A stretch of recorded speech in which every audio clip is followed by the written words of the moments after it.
This is Red Moon Role-Playing. Masks of Nyarlathotep. Where last we left our investigators, Madeline was approaching New Scotland Yard for an interview with Inspector Barrington, the man responsible for investigating the Brotherhood of the Black Pharaoh in London. How will that interview go? We shall see. Then let's start again. You were at the site of a murder last night. Yes. Could you tell me which street that murder occurred And then I'll give him the intersection of the street, just outside of the Blue Pyramid. His eyes goggle again just briefly as he notes it down. Is that where you found him? Or had they started the relocation by the time you got there? That is where the body was located. Okay. I understand that your curiosity begins here, but my involvement with these individuals goes back a bit further, and I'm going to reach into my bag slowly. I'm going to whip out my own notepad. Let's start with these, and I'm just going to list out the name and approximate date and year of every quote-unquote Egyptian murder that I have leading from this point all the way up. The one thing I'm definitely going to include is Amun's name, because that was at least one of the newer ones, the fresher ones, that was within at least the last week, and it wasn't designated in the papers as an Egyptian murder, but I'm sliding that into his Rolodex to at least try to establish a baseline of, I'm not a fan that's following this new fun crime series. I do have some investment in here, and I'm following the same patterns you are. It's worth saying gain 1d6 luck here, because confirmation bias is most certainly a thing in law enforcement and investigation of crime, and the fact is you are confirming an awful lot of what Barrington either knows, which gives him this wonderful feeling of I'm on the right track, but also giving him insight into things he didn't know, or slightly more detail. And you get the impression that much like you, Barrington is an eager investigator, but he is caged by the law. You are not. What's more, he is clearly a man who is besieged. He has been investigating this ever since his predecessor's death, and has been given very little support. In fact, seems to have been met very little but hostility in his attempts. So he lets out a big sigh. I've not even offered you a cup of tea. I'm sorry. This is all tremendous. That is to say, this is all incredible, miss. I haven't even taken your name. I did ask for it. Would you prefer that this remain anonymous? Please. I think that might be the safest thing for me. No, in that case, I will just call you Miss, if that works for you. Miss is perfect. Thank you. Permission to keep going? There's more? Oh. Yes, sir. There's... Please. Okay. So at this point, I'm at least able to settle back into the chair. That tension is coming out of my jaw. It's loosening out of my shoulders. The same confirmation bias that he's feeling, I'm feeling something adjacent where at least I'm feeling safe or semi-comfortable, or at least I feel like I'm being heard. And with a lifetime of not experiencing that, especially when interacting with any type of law enforcement, this is a moment where I at least feel safe. Might be a hyperextension of the feeling, but I at least feel settled, which in this moment I will take. Most of the victims, at least from what I'm seeing on my end, have suffered these type of wound patterns, correct? Holes in the head or punctures of that nature? That's right. The weapon, from the best that I can tell, is some type of a kosh with a hook in it. And this one is me putting that out there just to see if he's associating that weapon with any gangs that he knows in the city. He steeples his fingers. You witnessed this weapon being used last night, did you? I bite the inside of my cheek and I nod. It's what it's what he was carrying. He, the perpetrator, was a man. Yes. Well, let us get to brass tacks, as they say. Can you describe the attacker? Yes, and I'll give the full description of him. He furrows his brow at that. Miss, that resembles the victim. So I'm not even going to try to be cute on this. You know when a kid gets their hand stuck in a cookie jar and they have to make eye contact with the person that just caught them, and it's just like, are we going to have this moment together, or are you just going to let me move away from it? Miss, were you attacked by this man? And I nod while my wrist is still attached to the cookie in the jar. Please, rather than me having to suppose what might have occurred and maybe getting a detail wrong, could you explain to me how this man attacking you with this hooked kosh, as you put it, ended up dead on the street in your own time? Do you mean that? That invitation for on my own time? He crumples a little. Well, what I mean to say is, Please tell me you meant that. Was it... He leans forward. Are you telling me that my killer has been... that his reign of terror has come to an end? No. No. No, I don't believe this reign of terror has come to an end, but I think I can help expedite you getting in front of the next murder, or at least the next series of murders.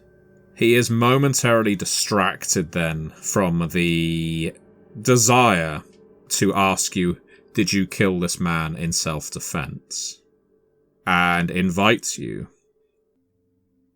Then you tell me where these murders will occur, or who these murderers are, or whatever details it is. There are lives at stake, miss, as I'm sure you are crucially aware. So, any information you can provide to me that will help other people, please. I am trying to help people. I know you are. I looked into you a bit before arriving here, and everyone that I've spoken to tells me that you're a good man and you're genuinely trying to help people. And based on the way your colleagues are treating you outside, I feel like you're probably working an uphill battle on trying to do the right thing. I am also trying to do the right thing, but the people, like your victim, that are killing their own, that are killing others and have been for years, they're after me now, so I have to tread very carefully. I took a big risk coming here to see you. He grinds his teeth. A name. Do you have a name that I can follow up? This is a group, a gang, and I'm not gonna use the cult word. I'll skip that here. A gang, some type of criminal enterprise. They operate out of the Blue Pyramid. Most of them, all of them, are Egyptian from what I can tell. And they are running parallel with a woman, a businesswoman, maybe another associate of the game, a Zara Shafiq. He notes that down diligently. She owns some business called the Empire Spices. Elias, if my read on this situation are correct, I think your predecessor got too close to this information, and they moved him just like they've been moving people for the last 3 or 4 years. He bites his lip. He doesn't say anything, but you can read from his expression that he has already come to that conclusion. These gangs, this gang in particular, does it have a name on the street? Oh God, do I tell this guy, fucking Brotherhood of the Black Pharaoh? Do I not? Do I tell him? Do I not? Do I tell him? Do I not? Nah, fuck it. We're gonna go for it. The Brotherhood of the Black Pharaoh is the best intelligence that I have so far on that. One eyebrow lifts up as he notes that down. Interesting. So the name Gavigan gave me as well. Gavigan has Yes, tips have been sparing, as in useful ones, and Mr. Gavigan at the Penhew Foundation has been helping me out a little with my Egyptology. I suppose it's fair to say. What is the connection between this group and the Penhew Foundation? Is it just Gavigan? Is there something more? We're an investigator who's getting excited. What is the connective tissue? reverse affirmation that she's missing whatever puzzle piece that he may have. He looks uncertain whether he should say any more. He realises he has been caught in a basically unspooling enthusiasm. No one's wanted to listen to him for months, maybe a year, since he's taken this case on. And the fact that you've come in and that dam has burst for you, and now for him as well. He has just mentioned Edward Gavigan gave him some information. He probably shouldn't have said that. Name a witness or an informant.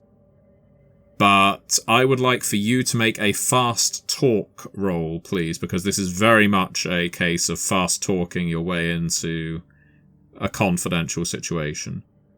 Fast talk. I hit an 11 under 45. If you tell me it's worth it, or even if you don't, I'll spend the 2 luck to make it an extreme. Inspector Gavigan puts his notepad and pencil down. He puts his fingers back through the thin hair on top of his head, rubs his eyes shortly after, slumps back in his seat. And this is where it all spills out. This bloody case. My life. I was given this detail as punishment. This, until you came along, miss, Edward Gavigan was about the only ray of light. Finally got some information.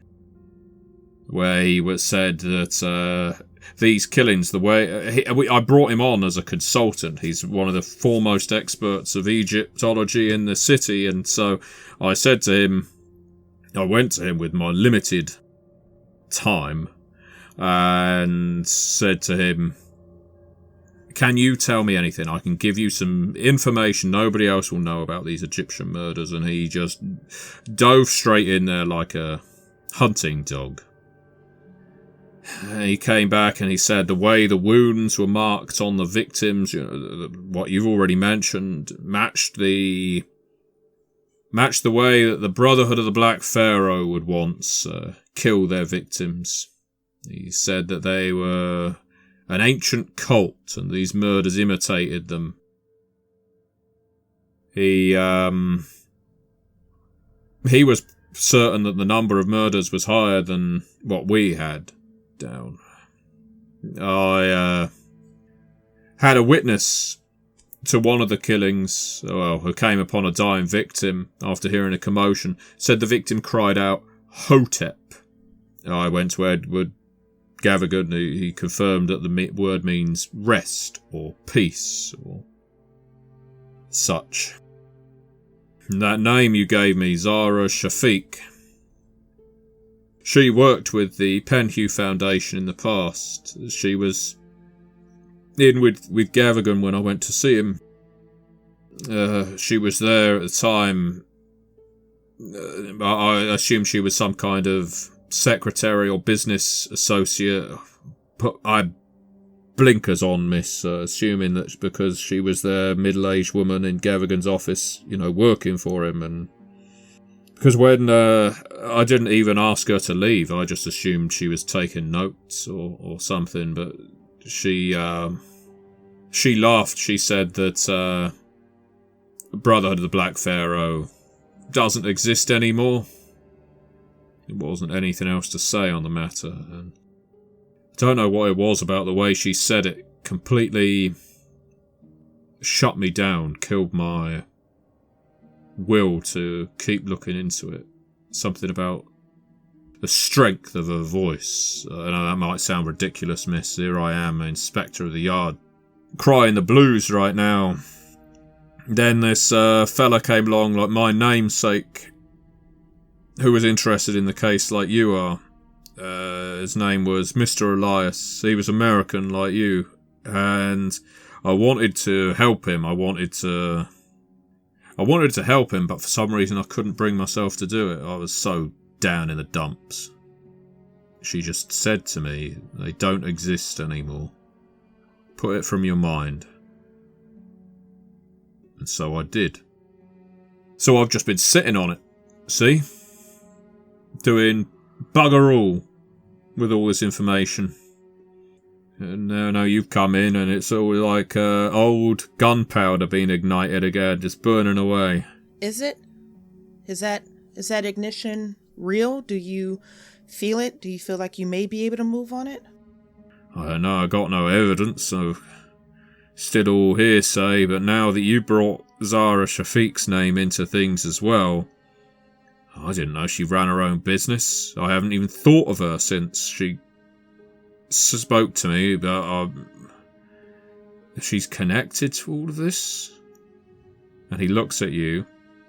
He looks like he's on the verge of tears. I was just going to say, I think it's mirrored. If I've been given the runaround by these two, Gavigan and Shafiq, are they playing me for some kind of ponce in all this? I can't speak for Gavigan. I don't know. And what I'm going to extend to you, in sincerity and compassion, may sound silly. I'm going to forward him a sad but empathetic smile. This group, and groups like them, I've been following them, running from them, chasing them, for months at this point. And I can tell you without a doubt that groups like this, individuals like her, have means that I can't quite explain to divert attention away from them. I don't think this was on you, Inspector. If you say she spoke to you in a way that paralyzed your interest or your mobility in this case, I wholly believe you. And if she did it once, I do believe that she could do it again. Which is why I'm asking you, do you actually feel ignited? I'm not going to be able to put this down now, miss. I don't think I can. I can't bring myself to, but I need to think careful about how I'm going to approach it. See, I can't just arrest her. I've got nothing to arrest her for. I can't put cuffs on a Gavigan. We've got... And he's now addressing you as we. We've got information now. We know... We don't know much. We know that they might be still this Brotherhood of the Black Pharaoh, fine, murder cult, call it what you like. They operate out of the Blue Pyramid. That's good. That's good information. I can get some officers on that. Got Empire Spices. We could probably rummage through their wares, find a reason to do so. It's something. It's something. I can use that. Out of character, Keeper, is there any other intelligence that I have that Bridgett might not be remembering that I could forward to him to add onto this pile? Or even players at the table. Is there anything else that I'm missing? Make an idea roll if you want an idea from me. I hit a 10 under 50, which is another extreme success. Okay. Here's a piece of advice. You don't have to follow it, but this is where my mind goes from an investigative point of view. You now have contact with a criminal underworld in the city via Bertie, despite what he might say. He's quite clearly got a black market. He's a legitimate businessman, sure. Now, rather than going down the path of just burning down Empire Spices and seeing whether you can flush out the rats, if Inspector Barrington here needs a reason to search the place... Hell, if he needs a reason to tear the place apart and arrest Zara Shafiq, you have a murder weapon. It's still got the man's blood on it. You could place it in a place like Empire Spices. If you were particularly bold, you could even place it on a person, but that would be a big risk. And then you could tell Barrington, this is where the murder weapon is, have at it. Oof, Jesus, that's so much. That is a big risk, but you now have a criminal associate who may be able to engineer such a thing. The only other thing worth questioning is how much of this do you let Barrington in on before doing it? I'm not going to tell you this, whether it's worth taking him under confidence to say we'll set this Zara Shafiq up, or whether it's worth saying to him you'll find the murder weapon at Empire Spices, then hurrying to put it there, or what have you. It's up to you, Bridgett. So then, thank you, Table, and thank you, Keeper, for that. I am going to combine all of those into a little snow globe. I'm going to shake it up, and I'm going to throw it back to Matthew and see how this works. I know it's not much. I can feel how paper thin and terrifying What would it take for you to launch a raid on Empire Spice? Well, need a definitive connection to one of the crimes, won't we? Talk me through a what body. that means. Okay, a body. All right, there needs to be a body on the premises. There needs to be a murder weapon on the premises. There needs to be... and he laughs. One of these things, people, civilians, he says, open-handedly at you, don't realise is... You can arrest people for the slightest of things, but getting them through court takes a little more than that. And if we want to arrest, let's say, someone at Empire Spices, hypothetical like, you would still need a reason there. Now that could be as simple as someone at the shop assaults you. I'm not inviting you to get assaulted. No, I know, and I'm just asking questions, and you're just giving coaching and perspective. Or that they are otherwise witnessed performing a crime. If you were to, for example, come to me and say that, hypothetical, Zara Shafiq was the person who you witnessed killing that person on Mead Street, we would be obliged to bring her in for questioning. Now, that might not stick, but it does get her out of the building, don't it? Yes. It does. I'm going to take a deep breath. My posture is going to straighten in the seat. This was very helpful. I would expect contact with me within the next 24 to 48 hours. Soon. I can get you into Empire Spices. If nothing else, I can get you next to Zara Shafiq. Are you saying that you witnessed her murdering this man? I'm saying that I'm going to contact you back possibly tonight, tomorrow night at the latest. You did say I could work this on my own time. I'm going to throw him a playful smirk. I did. Famous last words, right? I'm going to give you a number.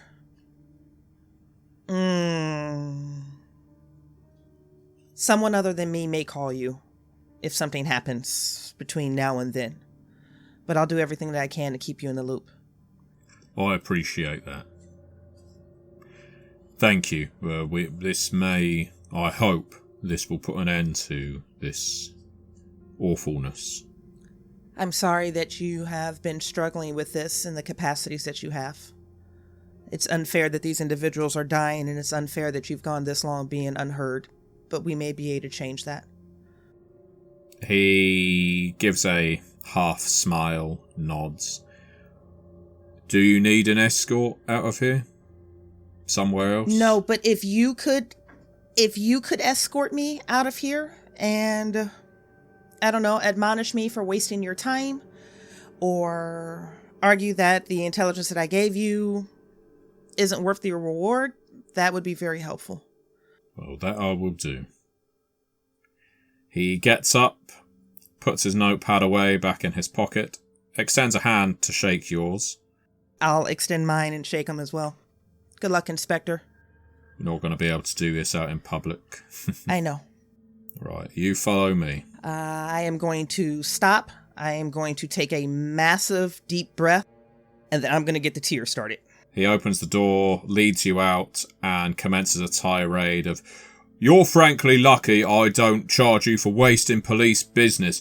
People like you come in here with your phony stories about murders, all of you wanting a sniff of a reward. If you had something worth giving to me, for goodness sake, you need to get yourself checked into Bedlam, young lady." I bump into a desk, I spin around, I apologize to that desk officer, I look back at the individual that's antagonizing me, I step backwards, I mumble, I fumble, I try to get words together, but I can't just quite find them, and I'm going to work that all the way until I get out of his line of sight and outside.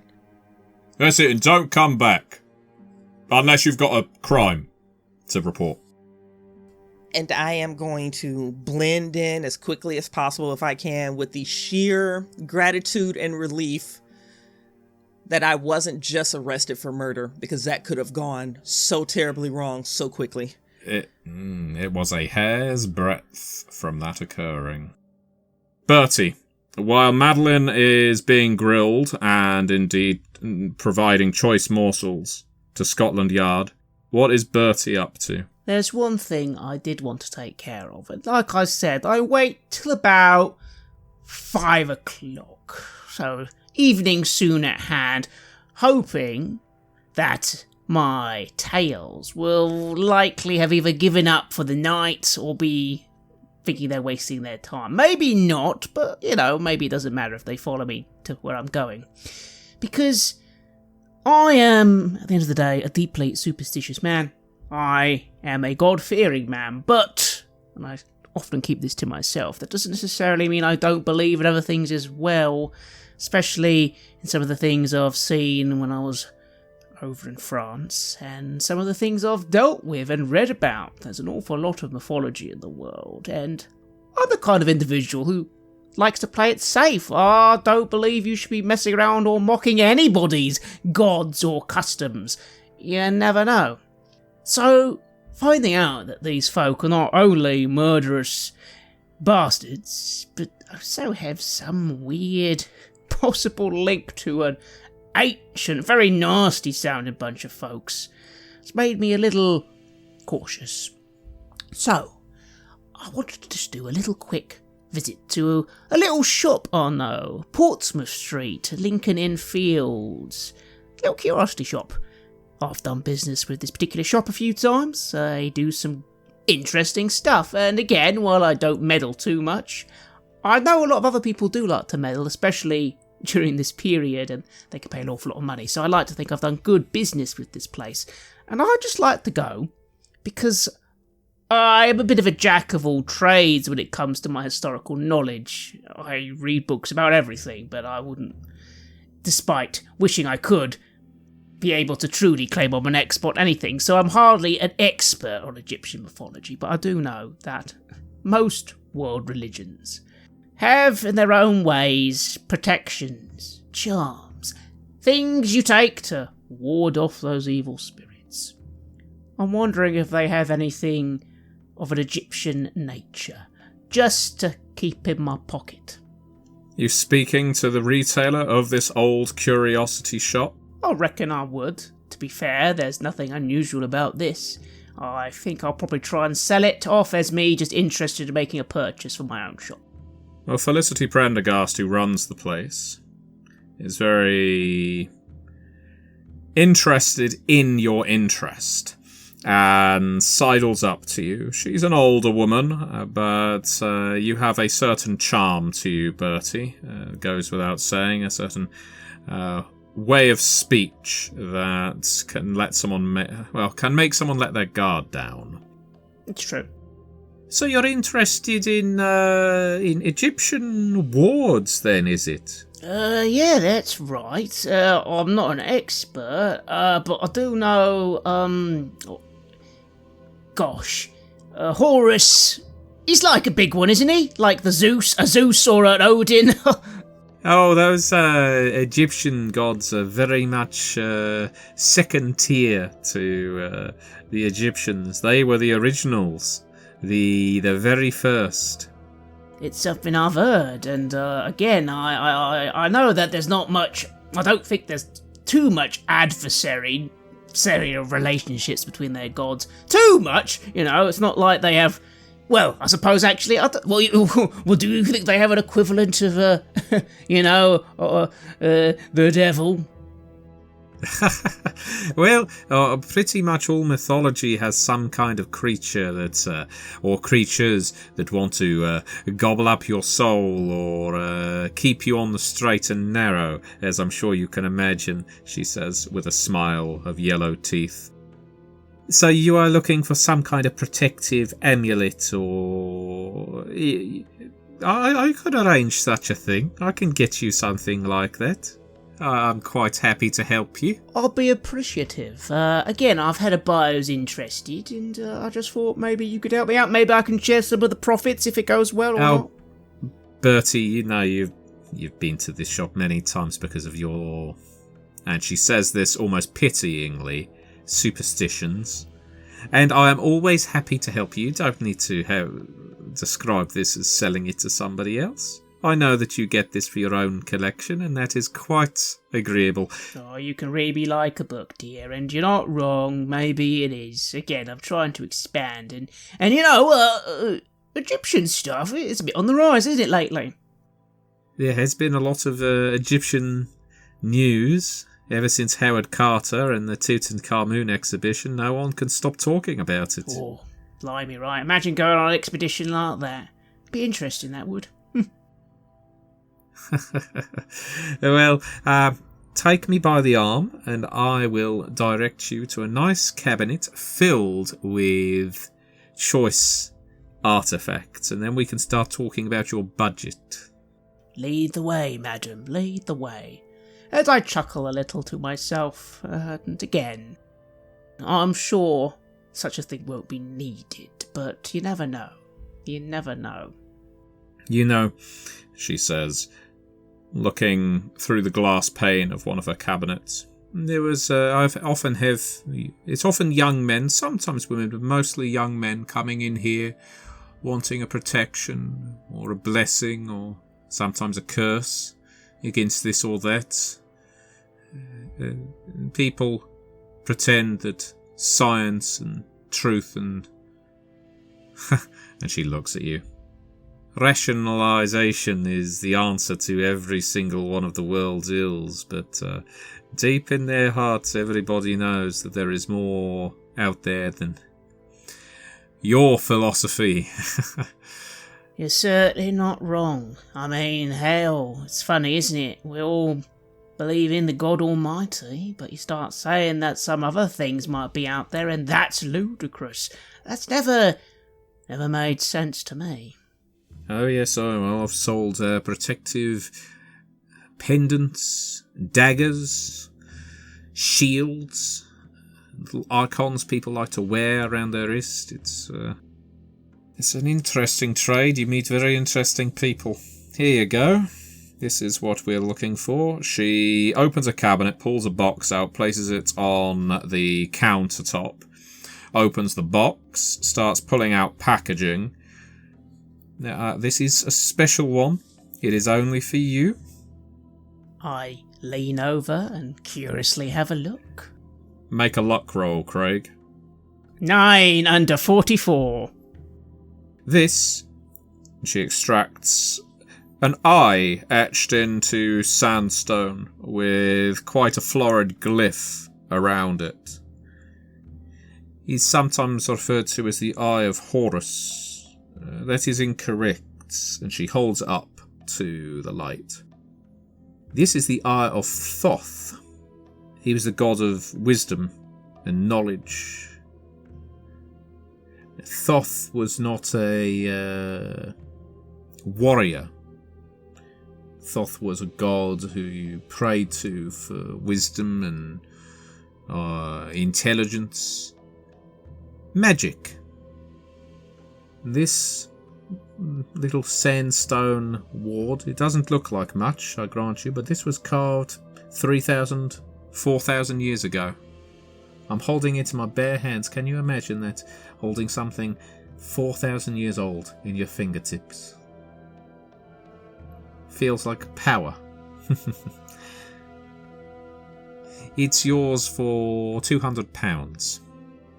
£200 in the 1920s is a lot of money. Hell, it's not cheap today for a block of sandstone. It certainly is. Now, I do have assets that can pay for that, but it's a bit of a steep price. But I might have to pay in instalments for something like this. Ah, I don't know that that's much of an option, Bertie. I'll need the money up front for something like this, you understand. Don't suppose you take a trade? Got stock? I doubt you'd have anything that my customers would want. No offence. But... How about this? I'll take £100 now. And then £20 each week thereafter. Now, if you can't make that, I would say that it's likely you never could. Maybe you could shake some trees, rob a bank. Well, Keeper, you tell me. I have a credit rating of 30. So it's not possible, but it's obviously definitely a dent. So, you can indeed make credit rating roll.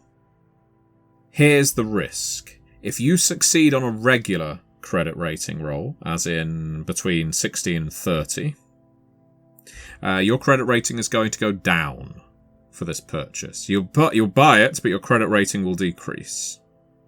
If you make a hard success, or extreme, it won't shift at all. Alternatively, you can go away, ask her to put it under the counter to wait for your return, and maybe you can rob a bank in the meantime. But I suppose the question is this.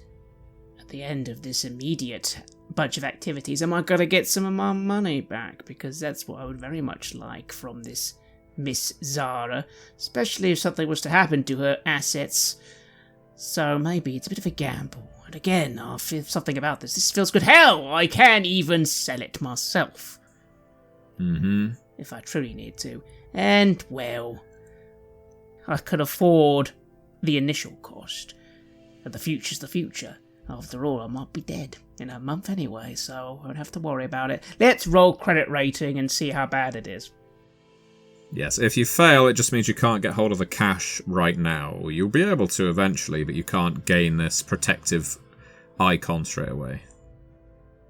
So the first was brilliant, that was 0-0, but then another 0, so that's 100, so that's a critical fail. That's a critical fail, so you should probably spend the luck to try it, because on a critical fail, you're never going to get this. No, 61, critical fail. I put my hands in my pockets and say, I'll have to come back for that, I'm afraid. I think you probably will, darling, she says, and she puts it back in the box. She doesn't even put it under the counter for you. And she takes it back over to the cabinet and slides it back onto the shelf. And, Bertie? Yes, love. If this place gets turned over in the next week or so, I'll know it's you and your friends. Okay? And I have friends as well. I would never rob from you. I'm a legitimate businessman. I'll be back with money for that purchase. She shrugs. Well, do or don't.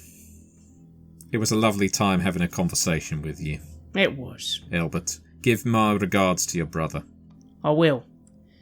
And I walk out. And believe it or not, I am actually a man of my word. This is a good shop, and the person does good business. I don't rob honest folk, especially if they're not robbing me first. But I do need that. Fine. I'm going to have to get a down payment from a certain Empire Spices. Although, of course, I do wonder what plan Madeline has come up with. I'll be very curious to see what she plans next. For now, I shall take my time to wander towards the hotel and meet up with my new associate. I keep a good eye out, of course, for my tails. Perhaps I'll even duck quickly down a few side streets. Keep them on their toes. I do know these streets like the back of my hand, after all. I wonder if they do as well. I'll confess, there's perhaps a little excitement running through me right now. A certain heat to the blood, you know? I've not been in this much trouble for a while, not since the war, though. Perhaps that was a different kind of danger. There, you kind of felt you knew where the bullet was coming from in those muddy trenches most days. Luckily, I managed to avoid most of that, being for the most part not there. But not totally. Not totally. Nah, maybe this is a different kind of edge. More like when I was a young man running with my older brothers on the streets, watching for knives in the dark. It's not totally an unpleasant feeling, but it's not one I'm keen to have for very long. I need to think hard and get myself out of this situation and into a better one. Need to be the one who comes out on top and actually gets something from all this. But one problem at a time. For now, let's get back to Madeline and work out how I'm going to get that cash. Because I do want that little charm. And I always like to get what I want. In the end. Very well. And that will conclude our session.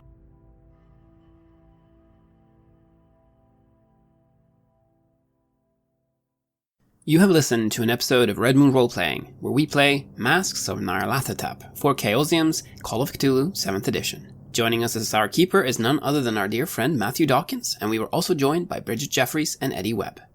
The music was made by Aegersonus and Halgrath, and we've also used Cryochamber's Lovecraftian compilation albums. All of this with the permission of Cryochamber. Check out their website at cryochamber.bandcamp.com or their YouTube channel for some moody dark ambient for your gaming table. We would like to give massive thanks to our champions of the Red Moon, Martin Heuschober, Simon Cooper, Julia, Bob Lange, Cameron, Graham Barey, Doug Thomson, Lily, Maciej, Black Templar, Dennis Sadecki, and Leonhardt for their generous support. You would of course also like to thank all of our other patrons. Without your support, this show would not be possible. If you want to support our work, please check us out on Patreon. You can get access to bonus campaigns for Cult of Divinity Lost, Call of Cthulhu, Warhammer Fantasy Roleplay, and Warhammer 40k Imperium Maledictum there. And you can also get early and raw access to all of our recordings, and hear your name read on the show as a champion of the Red Moon, as well as even play some Cult with us. Most importantly, that support is what keeps the show going, so do check us out there. Thank you again for listening, and remember, I am the last. I will tell the Audient Void.